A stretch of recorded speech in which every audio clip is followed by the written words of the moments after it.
Hey everyone, this podcast is part of Story Mode, the podcast network of Gamefully Unemployed. You can support us and gain access to other great exclusive podcasts at patreon.com/gamefullyunemployed. That's patreon.com/GAMEFULLY unemployed, which is spelled like it sounds.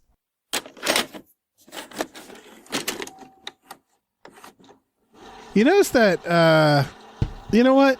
I'm not gonna say some bullshit. No, please. Hi, everybody. No, you don't get to do What? that. What were you going to say? You notice that Christian Slater just seems like an old man all the time?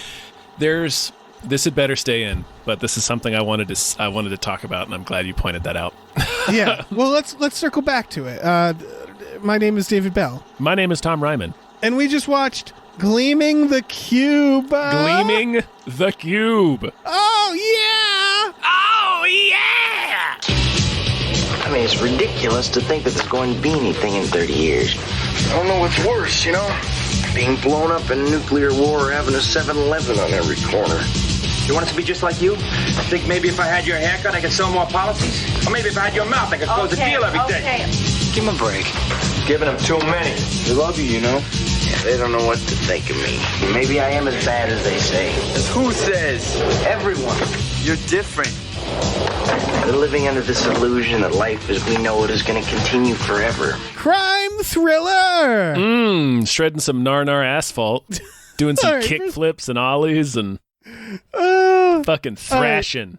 Real quick, thanks to Burrito Mouth, folks. This is a We Just Watched classic. One of our patrons asked us to watch this. That patron is Burrito Mouth, who's been making us watch the Cube movies. And so the fourth Cube movie, Gleaming the Cube, only can be found on YouTube. Yeah, it is what is this, completely unavailable anywhere else. Yeah. Is this 86? 89, believe it or not. 89? Yeah. Yeah, fucking Christian Slater movie I had never seen before, Tom. Mm-hmm. And I had. Okay. This movie shocked the hell out of me. Oh yeah, it's pretty. It takes a pretty unexpected turn early on. It's the premise of the movie. When you imagine like a skateboarding 80s movie with Christian Slater that has Tony Hawk in it, Pizza Hut tie-ins, like clearly like tie-ins with skateboarding brands. Coca-Cola too. There's a really obvious shot of just these two Coke cans. Right. This is all those pieces makes you imagine like, I don't know, a movie that's meant for teens to watch. That's like, yeah, skateboarding. Let's get all the kids. This is a crime thriller noir. It sure is, Dave. This is like a Clint Eastwood film. What the fuck is this movie? Its movie is out of its mind. Yeah, this movie is for nobody but us. I don't know who they thought this movie was for. Yeah, it's really. This is what an artifact this movie is. And it's a damn shame it's not more readily available. Hopefully that changes in the near future. Goes. Yeah, it's been on Amazon Prime before. I think it just comes and goes. Mm-hmm. It's a shame that it didn't immediately go to some other streamer. You know, like you know, some movies just never leave streaming. They just go from one place to the next depending on when rights expire. Well, Gleaming I the think Cube should never be left to languish on YouTube. No, Gleaming the Cube should be a utility, right? Like we should have the government should give every household in America a copy as a public service. Absolutely. Holy fucking shit. This goddamn movie. Let's just go through it. So it's California. By the way, Tom, did you notice your apartment in this movie? Your old apartment? Yep. Yeah, they filmed this like down the street from where we both lived in Culver. Yep. Or they filmed some of this. Yeah, I recognized a couple of things actually. Yeah. It was like, oh, there's Tito's. Oh shit. Yeah. Like, yep. Yeah, fuck. Yeah. Yeah. This is again, I don't want to say a skateboarding movie because it's not. And in fact, skateboarding doesn't have to be a part of this movie. No. This is about a guy and his Vietnamese brother. Mm-hmm. His Vietnamese brother gets murdered accidentally. We're going to talk about that. We're going to talk about that. Yeah. and he is trying to solve the crime. He's trying to solve the murder, yeah. And it's pretty like serious and a thriller. And it's called Gleaming the Cube. It's called and the Gleaming credits, the Cube. The credits are like this fucking 80s they're rad underlined music. with like blue pastel. Like Yeah. it looks like a rad movie for teens in the 80s, and it's not that. This is like a Michael Mann film. Yes. What is happening? The fucking part where it feels like, all right, what it feels like happened is that they made a movie, a thriller where the person happened to be a skateboarder, and like some producer just like went way too much in one direction and was like, well, skateboard, we got to make a skateboarding movie. Let's get skateboarding stuff. Let's get Tony Hawk. Let's get product placements. Yeah. And then they forgot to read the script. There's the scene where he yells, "They killed my brother." And then there is a montage of him skateboarding. Like a fucking smash cut. The cut Yep. is so abrupt to him Followed skating by- through this warehouse. Yeah, like a rad check out skateboarding kids scene, followed by a fade out to him at his brother's grave. Yeah. And it was like, I feel like this scene didn't actually go here at By one the point. way, it appears that his brother is buried in a golf course. Yeah. All right. There there's are no other graves around. I know why that happens because I filmed my student like thesis film in a graveyard, and you can't do that legally. So you have to find a place to either dress it like a graveyard or find a part of the graveyard where they haven't buried people and put your own fake graves. Mm-hmm. So they clearly couldn't film in a graveyard and they couldn't do the work it took. I think you can film in certain graveyards, but like it's harder. Yeah. You need more money to do that. Yeah, because you've definitely seen real graveyards in movies before. Yeah, but like you sort of can't like. I mean, this real because it's like the Los Angeles downtown skyline is like right there, visible. This is clearly a golf course. Yeah, and I love it. Yeah, that it's a golf course. Single grave. His brother. They're like, you're in luck. We just opened the cemetery. Just He's our opened first the customer. cemetery. Yeah. All the worms are going to eat him. Yeah. So it opens with them fucking skateboarding on the tarmac of a fucking airport. Mm-hmm. Don't know how that's happening. Mm-hmm. And there's like the first 10 minutes are like, we're skateboarders, we're hanging out, we're getting into trouble. Yeah, they're really gnarly nar teens. Yeah, they and almost like the cops are treating them like they're almost like bad guys. They get a free plane ride. Oh no, they bribed the guy for the plane ride. Mm-hmm. It takes place in Anaheim. Right, I was about to say, like, it's funny that they filmed. I mean, maybe he was supposed to be in Culver for those scenes, but it's like the movie takes place in Orange County. What I think it is that it's just how we film Los Angeles, right? Is if you don't live in Los Angeles, it's a sprawling city. Everything looks the same. Mm-hmm. Like that scene, that chase scene, they literally go from, I think, Burbank to downtown LA in a cut. And it's like, yeah, that's just movies, you know? Yeah, because they film at the T2 bridge where the truck goes off into the LA River. Right. He rides his skateboard into the LA River. I was like, I thought he was in Anaheim. Yeah. He rides his skateboard the same path Arnold Schwarzenegger rides his motorcycle into the LA River. Yeah. He takes the same route. Yeah, I think it's that. It's just that they're like, look, if you don't live in LA, you're not going to know. Yeah. And they're right. Yeah. You would never know. Why would you? Yeah, they take a plane ride and they see Disney.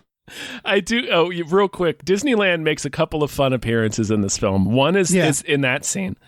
And then in a later scene, we see him we see somebody drive their car by the Disneyland sign. And then when his brother, in the hotel room where his brother is murdered, you can see the Matterhorn in the background. I'm not sure what Disney feels about this. He's hanging by his fucking neck in the bathroom, and it's like, there's the Matterhorn. It's very film noir of like the happiest place on earth. Well, this guy's hanging in there's this dead kid. It's this murdered ass teenager. This movie tonally is one of the most incredible things I've seen. I get the instinct to lean into the skateboarding stuff because it doesn't. Not when you're making a noir. Not when you're making a noir. Like they could. They were just pegging, looking at it like, how do we sell this? Let's lean into the skateboarding. Yeah, the tone of the credits, the tone of the music, the tone of the product placement, the tone of the skateboarding makes you think I came into this movie assuming this was about a skateboarding competition or something like that. You know, I thought this was going to be like... it comes in with like a Ninja Turtles vibe. Yeah, I thought it was going to be like, oh, skateboarding film. It's like, oh, who's the new kid? Oh, he can skate. You know, like that sort of shit. And then it's like fucking Chinatown. Yeah. Then it's like he's hiding in the back of a car while a man is getting shot to death. Yes. And it's like, what the fuck is happening? And it's like, that's such a noir scene because it's where it's filmed from his perspective in the backseat of the car and the radio's playing, so you can barely hear what's being said. And then the guy gets shot and falls against the window and sees him. Yeah. It's that is a noir film. Yeah, the guy getting murdered sees him at the last minute. Yeah, this is like like I said it earlier, this is a fucking Michael Mann film. Yeah. What is this? So, yeah, the first they're having fun. They go to a pool. The kid wipes out, and they like call a detective. They call the police. Yeah, I don't know why a detective shows up. And paramedics. It was very funny because I thought they were going to do a real like skateboarding is not a crime thing, where they're going to be like, look how much they keep these white kids down for skateboarding, and then they sort of drop that. But the idea is he's like a loser. They keep telling us he's a screw up, but we don't ever actually see him do anything wrong. No, he's just a rich white kid who's doing a Jack Nicholson impression all the time. That's Hana pointed this out. I was watching it with Hana, and like his posture is also of a 90-year-old man. Yeah, like he's just looks, and the way he talks. Like I know he didn't write the words. He's had the same voice his entire life. It's incredible. Yeah. He doesn't. He sounds like he's in his 60s. Right, but I feel like he uses like old-timey phrases too. He just seems like an old man trapped in a teenager's body. Yeah, to the point like I can't even really register him as a kid, even though I know he is probably like 19 in this movie. Yeah, he feels at least 40 in this. Right, like when his like dad's giving him shit, I'm like, he's a grown ass man. What are you doing? He can do whatever he wants. He's older than you, sir. Yeah. Who is that dad, by the way? Ed Lauder. He's in an X-Files, right? He's in an X-Files. He's in a lot of stuff. Okay. I think he's the bad guy in Wagons East. Nice. Anyway, what the fuck was I saying? We were talking about how old he is. Right. Okay. This is the thing that I wanted to talk about earlier. Because we had to watch this on YouTube, the quality wasn't great. There was a lot of compression and pixelization. So when Christian Slater would make a certain facial expression when he smiled, like that coupled with the pixelation made him look exactly like Ronald Reagan. And I couldn't stop seeing it from that point on. Ronald Reagan. Just fucking Ronald Reagan out there ripping it up. Perfect. He's this is the era, this is Pump Up the Volume era, right? Pump Up the Volume's after this. Heathers is after this, right? I think Heathers is before. Oh, no shit. This is cynical 89. Teen Christian Slater. And like I get his appeal as a teen because I think there's a few teen or young actors like this where they had sort of old person sensibilities that gave them a charm. Yeah, like River Phoenix. Yeah, it's the wise beyond your years feeling. Mm-hmm. And Christian Slater has that. Yeah. He has the cynical shit. He says like we're all going to be dead in 30 years. And it was like, you're not wrong. You're not completely wrong. You also got, that line struck me as a little strange until I remembered when this was made and the fact that one of his friends literally lives in a bomb shelter. Yeah, exactly. So it's like, oh, right, we're still in the Cold War. Which again, it feels like this was a noir film about a cynical young teen who gets thrown into his brother's murder and becomes kind of a cop, like learns to believe in something. And that is what the film's about. But it's also about Pizza Hut. It's also, about Tony Hawk driving a Pizza Hut, a fire engine red Pizza Hut truck with a Pizza Hut sign on top that looks like the roof of a Pizza Hut. Yes, I want to talk about that. I can talk about that scene for a long ass time because when he calls his skater friends to come help him out, and it's a bunch of like actual skaters like Tony Hawk and Eric Costin. and they're all skating down the hill toward the bad guy, and then Tony Hawk's in the middle driving this gigantic Pizza Hut truck, and they keep cutting between his face and the face of the driver of the bad guy's driver, and Tony Hawk's face is completely dead. Yeah, he's like I don't care if I die right here now. Yeah, he's gonna tear through that car like paper and not blink. He's Russell Crowe. He's Kurt Russell in Soldier. He's just like, I feel nothing. But like, also, I love that there's all the other skateboarders, and the bad guy's like, whoa, we got to turn. And it's like he's not actually worried about the skateboarders, right? It's just the one truck. It's the truck. I can't. Because first, when they see all the skateboarders, like the bad guy's like, just drive through them. Yeah, they don't need the other skateboarders. They just needed Tony Hawk in a truck. Just needed Tony Hawk in a big pickup Who's just truck. like, they're like, get crazy Tony. He doesn't give a fuck if he dies. Just get him on the case. I also like that when he does that, he's like, he calls them, and then he goes to the cop. He's like, hey, you got your backup? I got mine, or whatever. And the cop's just like, I'm okay with this. Like, oh, you're calling some teenagers to help with this car chase? Yeah, that's great, kid. Well, and then at the end, he's just kind of like hanging out with this cop. Yeah, well, the cop's a real, like, they show his apartment, and it's like, he has, like, nudie posters. That's not his apartment. Oh, okay, that's like a stakeout? That was the bad guy. That was Bobby Nguyen's apartment, the guy that got shot. Oh, okay, he seems like he's just hanging out there. Yeah, he's doing, like, a real, like, laid-back investigation of this apartment. Because he says he's like, you're a screw-up kid. I used to be one, too. And it's like, you still kind of feel like one? Like, you're kind of a greasy dude. That's now hanging out with Christian Slater. Yeah, he's just hanging out with his kid at the end. Yeah. So we should rewind because Christian Slater's brother works at a video store and like finds that there's like something wrong with the books. And he like can't let it go. Right. And so he works at a video store, but he's also doing books. Warehouse stuff? Yeah, he's doing the books for this, like, he works for a Vietnamese outreach charity. It's like Vietnamese anti-communist something that sends, like, medical supplies and stuff. And he notices that a couple of shipments are heavier than they're supposed to be. Yes. And which turns out to be guns. They're dealing guns. Mm-hmm. And so they take him to a hotel and they like give him the old wet towel or like wet shirt. They like wet a piece of cloth and put it around his neck and they're interrogating him. Mm-hmm. And then the two main guys are like, let's talk this out. And they like go, or one of them gets there. The father of the brother's girlfriend. Yeah, the father of the brother's girlfriend arrives. And so they're talking outside, and they're like, "Okay, we'll just scare the kid. He'll do what we say." And they come back in, and the goon's just like, "Uh-oh, I killed him." Yeah, the goon's like freaking out too. He's like, "Oh shit, I killed him!" And they're all freaking out. They're like, "Oh my god, what do we do? Do we call the cops?" Right. Like, yeah. This is like time and there's several moments in this movie where you're just like, "This is the most bumbling criminal operation." Yeah. What a weird decision to make, because if you want to make the bad guys bad, just have them kill him.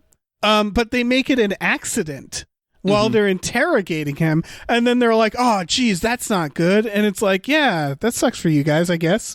You weird criminals. Yeah, it's like the weird... Also, how do you accidentally choke someone to death? The guy says something, he's like, I've done it so many times, it's been done on me, and I didn't die. And it's like, huh. This is just like your regular method. You give him the old wet towel choke. Yeah. I guess because it doesn't leave ligature. Yeah. No, it's just so... And so they make it look like a suicide. And again, it's hanging just by like his really, fucking neck with the Matterhorn just right out the window. Really fucking dark. And then it's the funeral. Christian Slater shows up in his funeral dude clothes. He's wearing he's got his morning skateboard. His black skateboard. He's wearing a black sport coat with like buttons on the lapel. Yeah. Because he's so fucking cool. And this was the point where I wrote, is this a skateboard noir film? This is where it clicked, where I was like, wait, I think this is what the whole movie's going to be. Oh, yeah.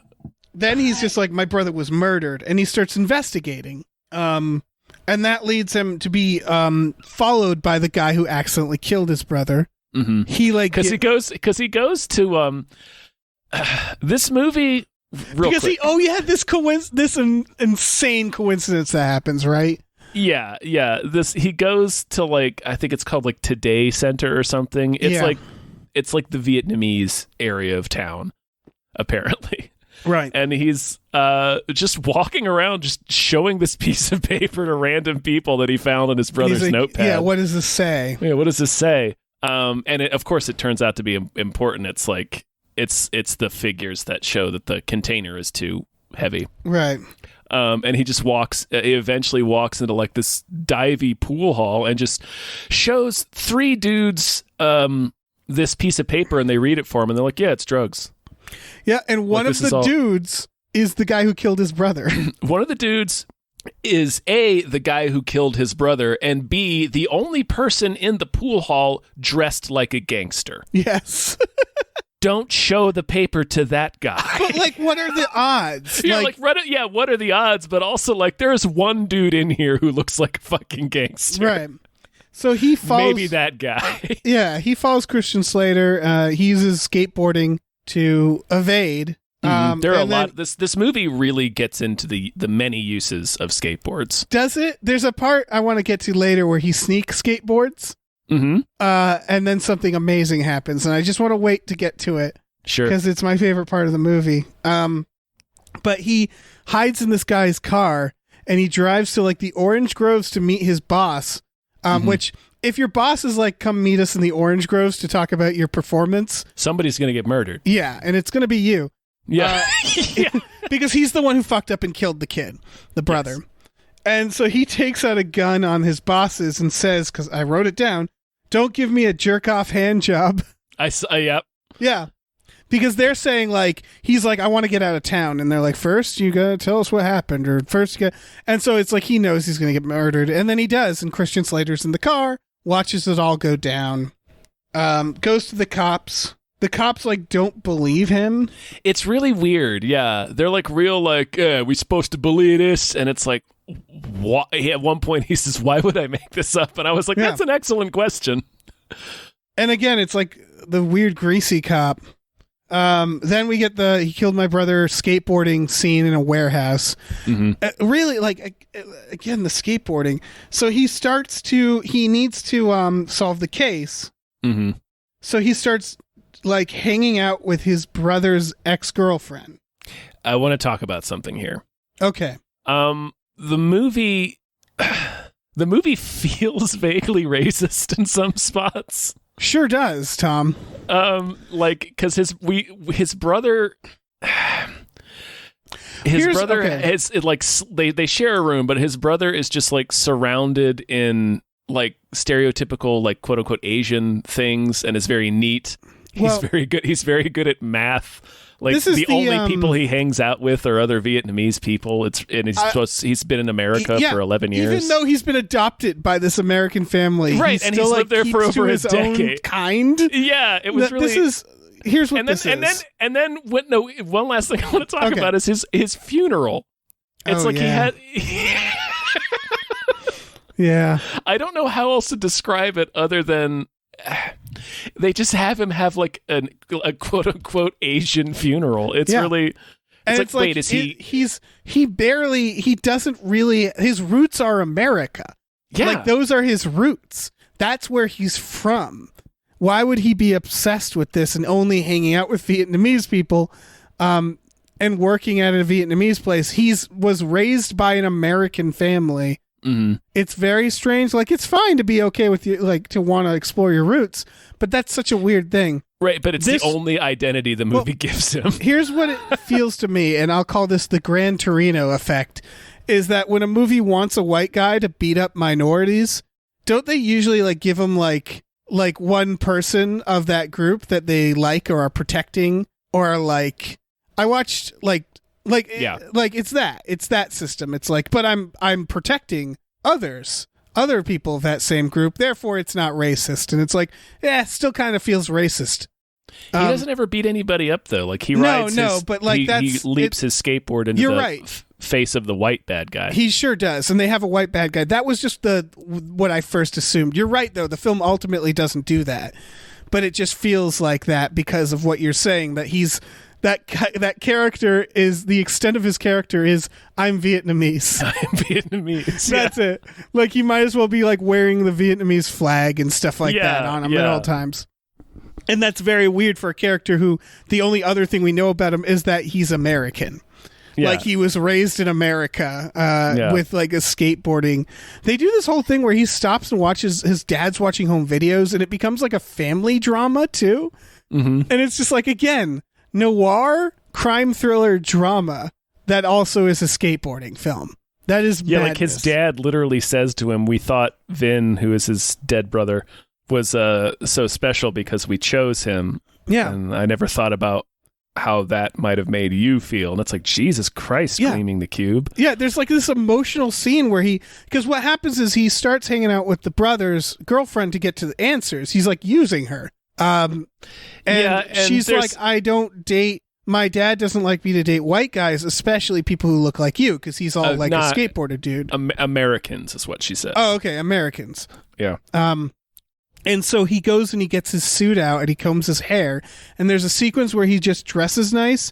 He also refuses to skateboard. And it's like, you don't have to, like, you're not going undercover right now. You just needed to dress nice. I guess he kind of, like, he's wearing he basically starts dressing like his brother. Like he's wearing a button down tucked into slacks. Right. He's riding his bike everywhere instead of skating. So I'm like, is the movie telling us he's going undercover as a Vietnamese person? Right. I don't know. I don't understand what's happening there. Are they trying to say that something about his character and about the nature of skateboarding? I don't know. But because then why is this a rad skateboarding? And then he goes back to skateboarding. And then just goes back to skateboarding. So it feels like he's undercover, but for who? I guess because he has to convince this girl that he's really, gonna stop dressing like a bum so she'll agree to hang out with him. But so he kind of has to be at school, I guess. She doesn't care about the skateboarding.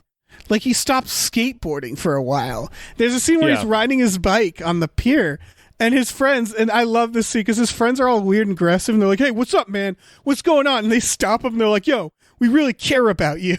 It's like, oh, you don't have to be so aggressive about this. I mean, that's true. But I mean, yeah. But yeah, it is a huge change in behavior. So they're like aggressively supportive. I want you to know, man, that you can lean on me if you need to. Exactly. They do this thing where he shows to school in the suit, and everybody's like mocking him. They're like, "What the fuck? What's wrong with you? What is this?" Like they think like, he's like a sellout. But then they're like, "Look, we think about you a lot, man." Well, yeah. Okay, there's two big things I want to talk about in that scene. Yeah. First is when they're like razzing him for showing up dressed like that. At the end of the scene is one of his friends goes like, "Man, what the heck's wrong with him? What's gotten into him?" Right. And it's like, I don't know, his brother just got murdered. Right. Yeah, maybe it's that. Yeah. Perhaps that's what's troubling. It's got the Jack Frost vibes where he's no fun to bully since his dad died. Yeah, since his stupid ass dad died. And the second thing is that, his friends make fun of him, but like literally everybody else in this gigantic California high school is like turning, their heads are on swivels. Right, he's the bad kid. What? He's like the bad kid at school, apparently. Yeah, everybody knows him. I'm like, really? Yeah, they don't everybody establish knows that. him. There's like 350 kids in his class. Yeah. Oh, yeah. So he uses this to so he gets to go over this girl's house a few times. They're like kind of dating. Like he's kind of dating his dead brother's girlfriend. Yep. Really, really quickly, everybody's moved on, sort of. And he steals her dad's stuff. He steals her dad's lighter for no conceivable reason. No, yeah. He's trying to look for evidence, and that never plays a part. The lighter never plays a part except to create a plot point where she finds the lighter. Because they start just dating. He's not... Like, I thought he was going to, like, drop her like a bad habit the moment he got some sort of evidence. Also, during this time, he does a terrorism. He does do a terrorism. Yeah, once he figures out that it's the dad's partner is this honky, he goes to the factory and finds guns. And then he wants to, I think, draw attention to them. What is his plan here? Because he steals the dad's hat too, and he plants it. It's like Othello. Is he trying to turn them against each other? That's what happens. The white dude shoots her dad. Right, but they don't get turned against each other because of the hat, do they? Mm-hmm. They do? Mm-hmm. Oh, okay, so it worked. So he does this really devious fucking plan where he locks two security guards in like a trailer. after stealth skateboarding beneath the trailer to remove the wheel blocks. Yep.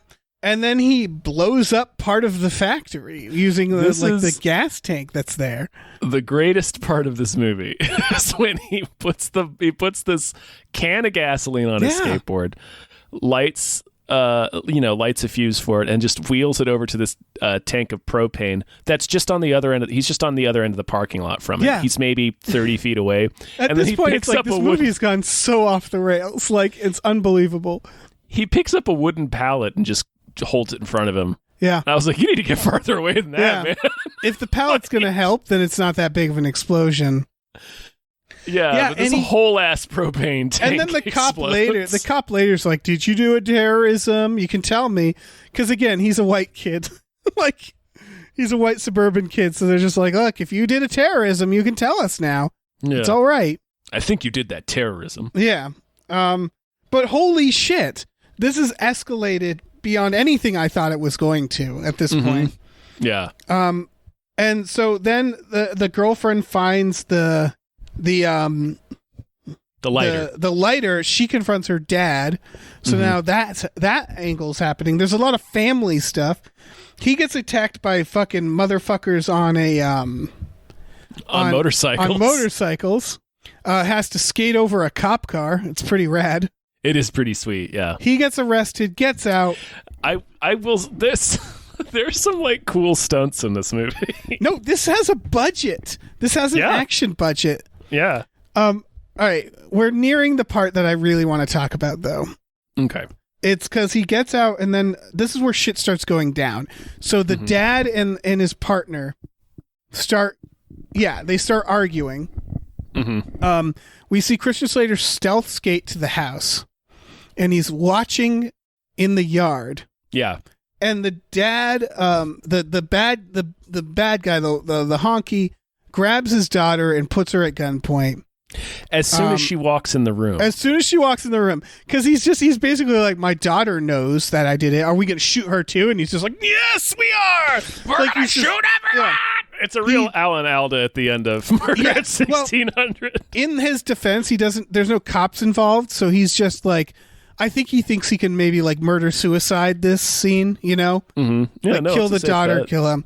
So, and that's when Christian Slater, who's hiding outside, is like, now! And he jumps into action.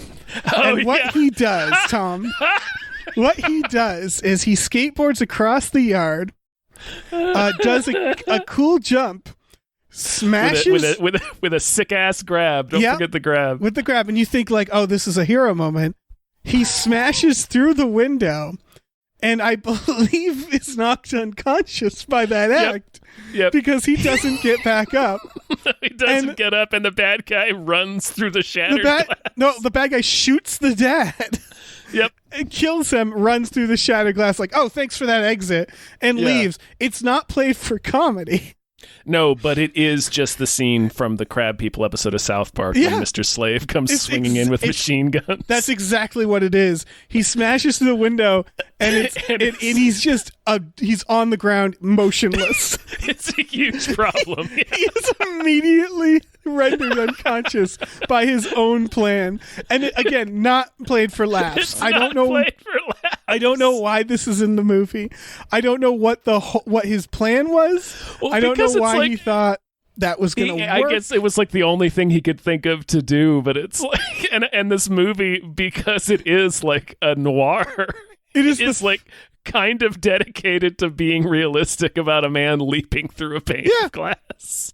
I guess it sets up how he gets the bad guy at the end, but like, he's just down for the count. It reminds me of I think Karate Kid 2 when the girlfriend gets kicked in the face and is just a limp dummy hitting the ground. Oh yeah, no, you don't get up after that. Yeah, it's that he is out. He is like, oh, he's gone from this scene. He is just. They show him like slumped on the ground, like a total asshole. Yeah, for a long time. For the remainder of the scene. And then, like, they show him, like, running out of the house later because the cop's there. So he and the cop are like, let's roll. And then they get going. So now they're chasing this maniac who is just, has this girl at gunpoint. Yeah, I love the and part where the driver he hijacks is like driving that police car like a maniac. Yeah, he's doing a great job. He drives into the parking lot and they can't find them, and it's like, it's a cop car, you guys. It's the only cop car in the parking lot. Like, it's not a big parking lot. It's like a couple lanes. Right, and like the end of it seems to sneak up on the cop somehow. Like he has to slam on the brakes before crashing into a post at the end. I'm like, did you not see that? And now it just escalates to like the city of LA. Like, I love the part where he clips the other car and Christian Slater like skates up and he's like, there's not a cop in that cop car. Are you going to take that? And the guy's just like, no, I'm not. You know what? You're right. I am going to go murder this guy. Yeah, and he starts chasing him too, this stranger. And it ends on the LA highway of this like car chase with Christian Slater fucking Marty McFlying all these cars. Yeah, he's skitching. And then when he passes underneath that semi, I was like, that's pretty sweet. Yeah, this part is great. The fucking the action in this scene is it's amazing. Yeah, it's pretty cool for its time and for what they're doing. And then the somehow the bad guy he's on the, like, I think he crashes, right, or something. The detective pits him basically, right? So and they so both, he gets out. Christian Slater skates an off ramp and literally ramps it and flies through the air like a fucking meteor and slams his skateboard into him. And again, they do the realistic thing where he lands hard and has to like go to the hospital. Yeah, he really looks dead for a second because when he hits the highway. Yeah, motherfucker just like ramps like 20 feet in the air and lands on this guy, like rendering him unconscious, and he gets arrested. And then Christian Slater just screams. Yeah, that dude's fucking. They're handcuffing a dead man there. Yeah, it is a freak accident. This movie is out of control. Yeah, this movie is incredible. Yeah, and again, this is the second time Christian Slater creams himself. This time, at least, he hurt the bad guy. So I guess that's what he was trying to do the first time. Yeah. It's like this weird fatality move where it kind of like hurts himself too. Right. It's like, yeah. It's like in Magic the Gathering or a card game where you can like deal damage, but it deals damage to yourself. Like, it's that. Like, his finisher is like this wild ass move that puts him into the hospital. Yeah, it's his limit break. Yeah, and that's the movie. That's Gleaming pretty much the movie. Yeah, the cube was Gleam. And then again, it's like cool guitar credits. It's like, wow, Tony Hawk, Pizza Hut. Yeah, like with the same font. Yeah, and it wasn't. It just, this movie is amazing. There's a did you notice that Tony Hawk is wearing his own merchandise? Of course he is. And they have like Tony Hawk stickers and shit. Yeah, Tony Hawk sticker. Like, the skateboard he is riding in the movie is a Tony Hawk skateboard. I'm like, okay, so Tony Hawk exists in this world? Yeah. Yeah, he does. So who are you? He's Tony Hawk's brother. Toby. He's Toby Hawk. Toby Hawk. This is, okay. So, we reviewed Book of Henry. We did. I would argue Book of Henry is a tonal shift movie that doesn't work. Where this is that, but it does work in a way, in a lot of ways. In some ways, I say, obviously, the skateboarding radical stuff is like a little out of place. But I do understand what they're doing, and what they're doing is they're thinking about Los Angeles, Southern California, right? And they're thinking about like, well, what's going on here, right? Skateboarding. Cool, rad kids, suburban skateboarders. What else is Southern California, LA? Noir films. Like, a lot of noir films are that. Why not combine the two? I firmly believe that they set out to make a noir skateboarding film. And that's what this is. That is what this is. Yeah. I think it didn't quite work. No, not entirely. It's still just a fascinating artifact of a film. Yeah. They needed to pick a lane, but like, the instinct is not a bad idea because it gives the main character this lack of power. Also, they try to do the thing where he's a bum. He's a lowlife, the way a private detective might be. Yeah. Like, they kind of, like, I can see the bones of what they were trying to do, where it's like, they could have made him like more of a druggie or something, and his friends more scumbags. And the idea that this scumbag is like, has to solve this murder, so he has to get clean, and he has to like interact with high society and solve the crime, and it could have been more of a mystery. But they clearly I feel like they got like some skateboarding company involved too early, and then it just devolved. The scene where they're like, remember to wear your helmet and your pads, like that felt like it was for kids. Yeah, and then the scene where he watching the movie. Yeah, and the scene where he really yells at his brother for smoking. That stuff can give you cancer. Yeah. It's like out of nowhere. Yeah. Yeah, it feels like at some point they didn't have the guts to make this just an adult movie. And so they're like, well, let's make it for kids. A film noir for kids. They'll love that. And it's like, but like this scene where the motherfucker's being shot and he's in the car. This isn't a kid's scene. No. Kids fucking love the third man. Yeah, exactly. It's so weird. Yeah, I think that's one of the... Yeah, I think the movie probably should have been more for adults and also more of a mystery because we see everything happen from the villain's perspective as well. So we already know who the bad guys are and what happened. Yeah, we're watching the characters catch up. Yeah, which some movies do that. Yeah, it's less interesting for a movie like this, though. Well, yeah, that's all right. Here's the third layer because it's cool skater for teens movie, film noir. It's also like a Lethal Weapon action. The ending is very Lethal Weapon action, and that sensibility, the idea of let's watch the villain and be in on it. That's very like cop action movie, right? Yeah, that's an action movie. Yeah. Yeah, it's an action movie trope.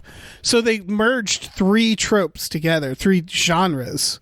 The one that stands out that's the wildest is the skateboarding, you know? Yeah. Yeah, that's definitely the most out of place here. I don't know. Like you think of a movie like Green Room. Green Room is just a horror escape movie, right? Mm-hmm. It's just really well done. The fact that they're punks isn't really, it doesn't matter to the core of the plot. No. But the punk skinhead thing is a great thing to use for that. And then they added some punk stuff, you know, they're listening to punk music.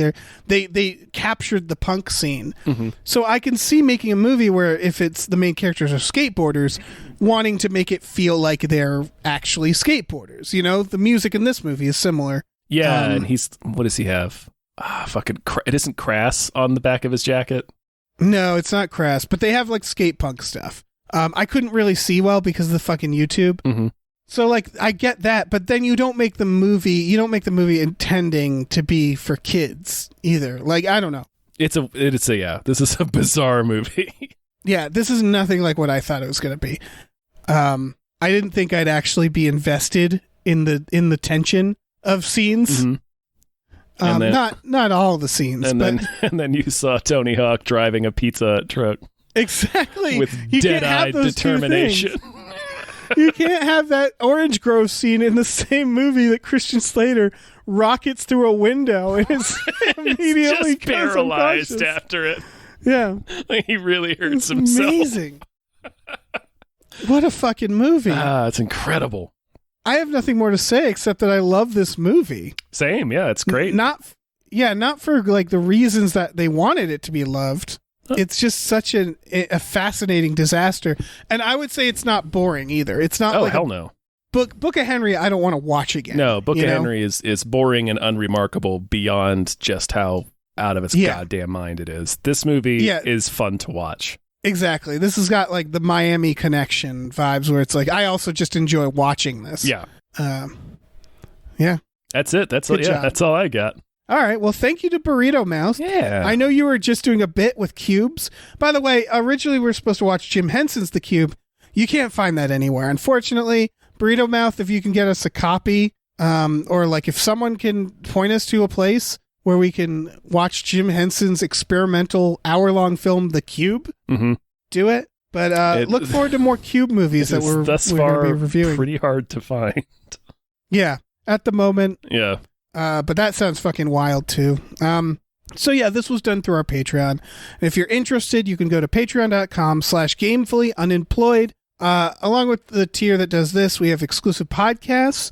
Tom and Jeff Watch Batman and Fox Mulder is a Maniac. There are 2 of them a week. For $5 a month, you get like 6-ish How many weeks are in a month? Like 4? So like 8. Yeah, you get a lot. You get a lot for $5 a month. And then also if you pay $10 a month, you can watch movies with us every Friday night on our Discord. Just get all up in there. See what you like. See what you want. We watched Aquaman this Friday. We did. Last Friday. And Soldier, yeah.